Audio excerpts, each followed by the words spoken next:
Let's get going. This webinar is ebooks you can use offline. The State Library makes a lot of ebook resources available that you have to use a library card for, and they check in and out. Those are not what we're going to talk about today. For the most part, these are things that are freely available online. You do not need to register, and they never check back in. You can download these, you can put them on your servers, your inmates can have them, and you never need to worry about it again. So first off, I want to talk about formats. First off, I want to talk about what materials are available online. You are going to find primarily older public domain works. So this is where you're going to find your classic books. And you are also going to find,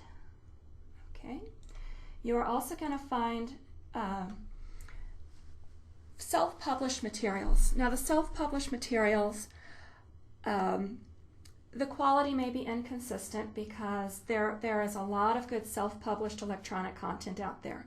There's a lot of bad self-published content out there. Self-published electronic materials have really reduced the barriers for writers. In some cases, it's allowed good writers to get an audience, and in another case, it's allowed very bad writers to put their stuff out there. You're not going to find much in the way of reviews. Some of the sites do have reader reviews.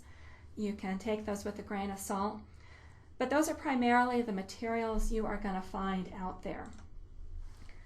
Now, in terms of formats, you are going to be seeing a lot of PDFs, which I'm sure you're probably all familiar with these. It's the closest thing to having a physical book in terms of it doesn't change shape or size other than getting smaller and larger. The authors can lay it out very nicely. So it's the closest thing you have to photocopying a book and putting it online. The next thing is a newer format called EPUBs. And EPUBs were designed to work with all sorts of readers, such as the Nook, the Kindle, all of those things. Okay, let's go back to PDFs. Here's our PDF. And as you can see, it looks like a page. I forgot to show my screen. But yes, PDF. They're going to be open in Adobe Reader. I'm sure you have this on all your computers anyway. The next format we're going to talk about again is EPUBs. And EPUBs are available on a lot of these sites. You can get a lot of them with the illustrations, which is very nice for some of these older books. The thing about EPUBs is they were designed to be used on any size screen. So when you change the size of this window, it's going to reflow the book. So you still get it looking like a book and still get the images, but you can fit it to your screen. You also, with EPUBs, you can change the font size. So if somebody has visual difficulties, they can make it larger. Just as with PDFs, EPUBs there's a free program that reads them, and that's the Adobe Digital Editions. It's a free download. Adobe Digital Editions, it's a free download, and so you can just pick that up off the internet. Not a big deal.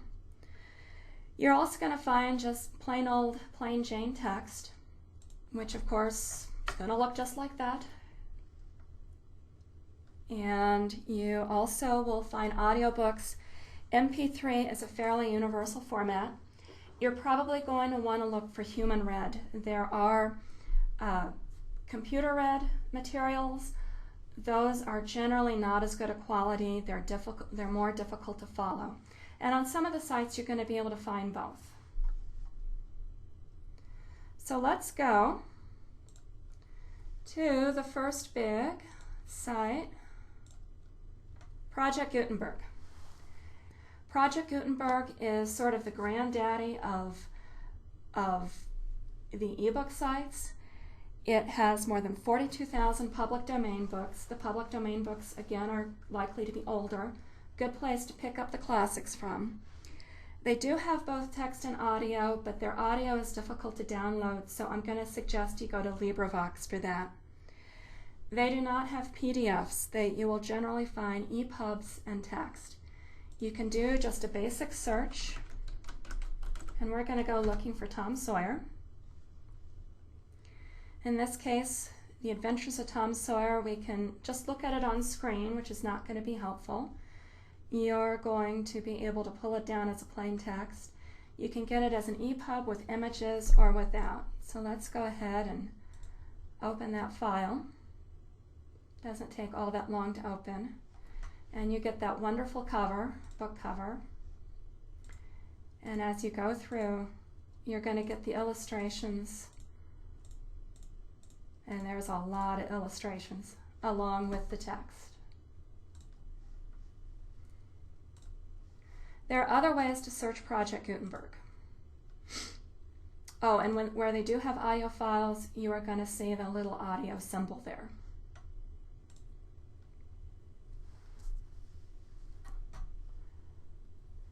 There are other ways to search it. You can go to book categories, which is kind of a fun one. The subcategories are not generally as helpful, but if you go down to Pages and Category Bookshelf, if you are looking for a specific genre, there are a lot of options here. And for example, let's go on down. I'm a big fan of science fiction, so I go to the science fiction bookshelf. Going to find a lot from Astounding Stories, and again, you'll be able to find the EPUB with wonderful illustrations. You can see he's battling the bug there. And you can browse by the authors, go on down, all sorts of things there on Project Gutenberg. There are also, on Project Gutenberg, let's go back to the home page. If you scroll down, you are going to see top 100 books and authors. And these are the people that are the most downloaded. And again, these are going to give you, if you go to the top, let's say the top 100 ebooks or top 100 authors the last 30 days, that's going to give you a big list of a lot of the heavy hitters. So that's another good way if you're just wanting to make sure you get hit some of the high points, is to go there and look at the top 100 books and authors. So that's Project Gutenberg. It's not a real pretty site. The browse search is not as good as some of the others we're going to look at. It has books in foreign languages if you have a need for, say, Spanish language materials, but they're not as easily searchable as some of the other places we're going to look. And now they have a self-publishing portal as well, self.gutenberg.org. You're welcome to take a look at that. I don't believe it's as fully developed as some of the other self-publishing sites we're going to look at, and the search gets a little weird, but we're not going to go into that one in depth. So now the next one we're going to look at is called Smashwords. And Smashwords is a site for self-published authors. They offer both free and paid content. So you can see this one's in Greek. It's probably not going to help you, but it's free. And others, the prices might range, $2, $3 a lot of times. But what I like about Smashwords is that it's very easy to narrow it down to free.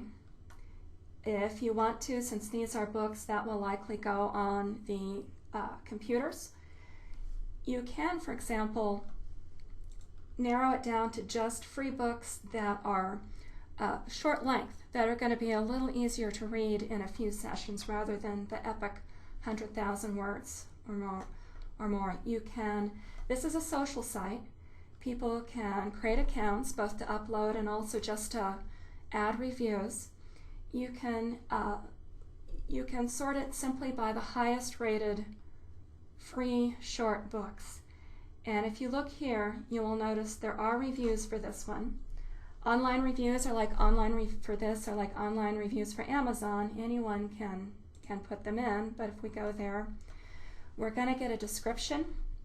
We're going to get all the available formats, and typically you will find EPUB, PDF, and text on these. And then as you go down, you can see what different people said about this book. One of the other things I like about this book, or about this site, is that if you have someone who read this book and liked it, and you ask them, well, what was it you liked about this book? And they say, well, it was kind of depressing, but they said they liked that it was about depression, that it touched them. Well, you can follow tags and go pick up more books with those tags. Now, when you follow tags, it's not going to give you just the free ones. It's not going to narrow that down. You can very easily narrow it down by topic. They have a very good list here, and let's go to science fiction again. And again, once you go to that, it's going to bring up everything. You just narrow it down to free. If you want, you can look at what the highest rated books are and take a look at it that way. So it's a nice site for self-published works in terms of it's very searchable. You've got your Smashwords top 100, so that's an option. Now, if you're looking for audio, LibriVox is the way to go. LibriVox is primarily books that are found in Project Gutenberg. They have, well, the last time I checked, they had nearly 6,000. It could be over 6,000 by now, because as you notice, you go down to new releases, posted 6 hours ago, posted 6 hours ago. They update this frequently. The nice thing about LibriVox is if you go to Project Gutenberg to download audio files, you're going to have to download every single chapter separately. If you go to LibriVox, and let's just grab the newest one, first thing you're going to see, it's going to give you a description. It's going to link you back to the Gutenberg e-text. It's going to even give you a link to information about it on Wikipedia. But where you want to go, and we're not going to download it, is you can get a zip file of the entire book. In this case, we're not going to download it, but you can take that entire book and download it into a single folder very easily. There is an advanced search. Let's go back to the home page, and rather than clicking on a new release, let's go to the catalog. They don't make it super obvious. And we could do a simple search again for Tom Sawyer, and you would get all the completed works that you have there, including one in German, interestingly enough. But you can also go down to more search options, and that's going to give you the option of, for example, we can look at all of the Spanish language books that they have in there. And we're going to pull them up. I do not know Spanish, so I don't know what any of these mean.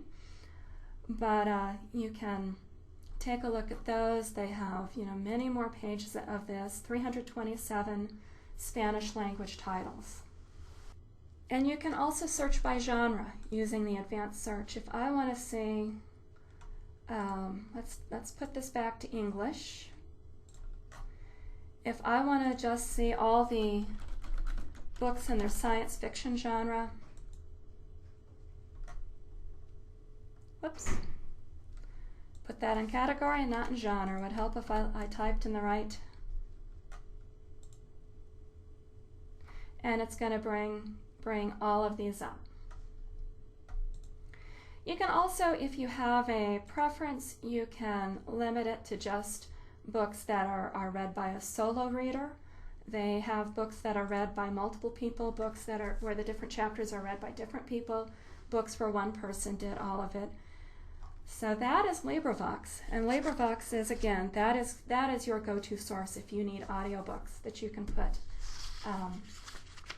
on the computer, because there's a lot of them. Manybooks.net. I really like Manybooks.net. It's essentially a kinder, gentler face for Project Gutenberg. The materials you're going to find in here are, for the most part, Project Gutenberg books, but it's prettier. You're going to have easier browsing. For example, you can go to the languages. It's going to give you a real quick. You can go to the genres. You can find recommended books. This is, again, if you look down here, this is a site people can register for, and they can give reviews of certain books. So let's go look at this one called The Plague. And you can go down and see what the people who cared enough to review said about it.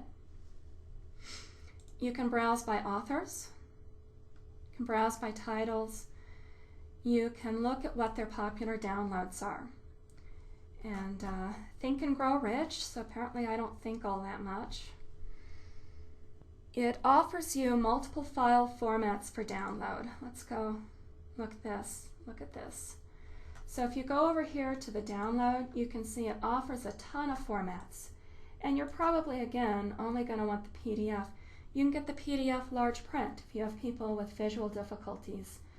You can generally get the EPUB, and they do have a rich text format. And their download is a little different. Let's try to go for the PDF large print. Click download. They give you a link, and it's good for 5 minutes. So that is many books.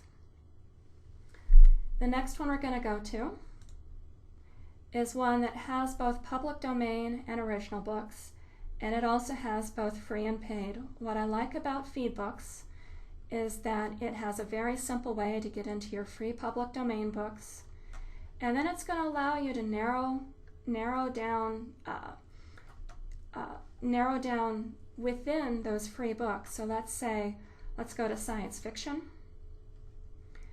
and it's giving us even more facets here that we can go in, and I'm a big fan of dystopian fiction, so I can go back in here and see just the public domain books that are dystopias in science fiction. Let's go back, and you can see they have a lot of different categories you can start with. You can go look at popular books. You can check new releases. A lot of different ways to search FeedBooks. And again, you can go to free original books. Same thing. You've got science fiction. You can look at what's new and popular. I don't think we need Naked Wednesday. I did not know that would come up. So let's go back to the home page. So that is FeedBooks. Very easy to search, especially like that sort of faceted search over there that lets you narrow it down. So I've got one more here on the ebooks, and that is digital libraries. Digital libraries is not my favorite, but it's just good to know that it's there. It's a mix of public domain and newer titles. Generally will give you the EPUB and sometimes the PDF formats, not always. So let's go, you can see it's got a good list of categories over here. And let's go down to fiction. And it's going to let me narrow it down to science fiction. And it's not going to let me narrow it down anymore. This is as far as it goes. But again, you can follow the link. You can take a look at this book. It's going to give you a description. If there are comments, you will see comments. Most of the books, all you are going to find on these are EPUBs. They don't have text at all, and not all that many have PDFs. So those are the ones out there that are freely available. I did want to talk briefly about if you have a situation where you absolutely need text-to-speech, where you cannot find an audiobook, you really need someone really needs to have something read off the page while they are reading it visually. This is how it works in Microsoft Office 2010. You might have to, depending on your version of Office, check the Microsoft Word Help.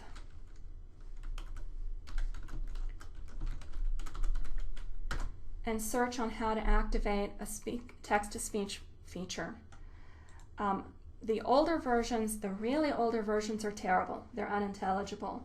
2010 is pretty good. If you have 2007, I'm not sure how it's going to be. But in this case, it just goes on the Quick Access toolbar, and you go to the Quick Access toolbar, customize it, more commands, all commands.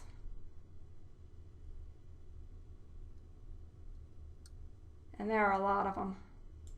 And then you add speak, which I have already done. And what's going to happen is if I highlight this, and I've got my speaker turned on, so you should be able to hear this. And I click on this speak. This ebook is for the use of anyone, anywhere, at no cost, and with almost no restrictions whatsoever. Yeah, it's not great, but it's there. It's there. Now, if you have an old version of Microsoft Word where it's just so awful you cannot hear it, there is an option. There is a program called OpenOffice, which is a lot like the whole Microsoft Office suite. It's going to have your word processing, it's going to have your spreadsheet, and it's called the read text extension that will do this as well. And this is all free. The extension, OpenOffice, these are all free. So let's go ahead and read that. This ebook is for the use of anyone, anywhere, at no cost, and with almost no restrictions whatsoever. Now, what I will caution you on OpenOffice and read text, if your Microsoft Office is not intelligible enough, is that it will not stop. The only way I have been able to figure out to make it stop is to literally reboot the computer. So if you highlight an entire book and hit this thing, it's going to keep going. The Microsoft Office version will stop if you close Microsoft Office. So that's my only caution with the OpenOffice. Please always feel free to send me questions by email, call me. I hope that you find these resources helpful, and thanks for attending today.